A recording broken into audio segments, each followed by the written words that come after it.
স্ক্রিনে যে game প্লেটা দেখতেছিল same panel তোমাদের আজকে দিব, ঠিক আছে। সো এটা একটু প্যানেলটা একদম ইজি সেটআপ, বাট কিছু কিছু মোবাইল ওল্ড ডিভাইসগুলো না সাপোর্ট করতে পারে। সো যাদের সাপোর্ট করবে না সো ওয়েট করো, নিউ প্যানেল আজকে আবার একটা আপলোড করবো। সো তোমাদের জন্য গুড নিউজ হচ্ছে প্যানেলটা এমকিল এবং স্পিড দুটোটাই দেওয়া হয়েছে। সো এই যে তোমরা ফার্স্ট আমার টেলিগ্রাম চ্যানেলে যাবা, টেলিগ্রাম চ্যানেলে যাওয়ার পর এরকম একটা প্যানেল হয়তো বা শো করবে। সো প্যানেল এই টেলিগ্রামে তোমাদের এখানে লিঙ্ক দেওয়া থাকবে, একটা চ্যাপ লিঙ্ক আর একটা প্যানেল লিঙ্ক। সো প্যানেল লিঙ্কে ক্লিক করলে তোমরা প্যানেলটা পেয়ে যাবা।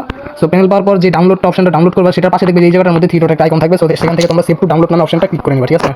সো তারপর তোমাদের যেতে হবে এই জেটার সিভার অ্যাপসে। সো এখান থেকে তোমরা জেটার সিভার অ্যাপসে যাওয়ার পর এরকম একটা ইন্টারফেস আসবে। সো এখান থেকে তোমার ডাউনলোড অপশনটা খুঁজে নিবা, ডাউনলোড অপশনটা খোঁজার পর টেলিগ্রামটা খুঁজে নিবা, এখানে পাইবে এরকম একটা ফাইল। সো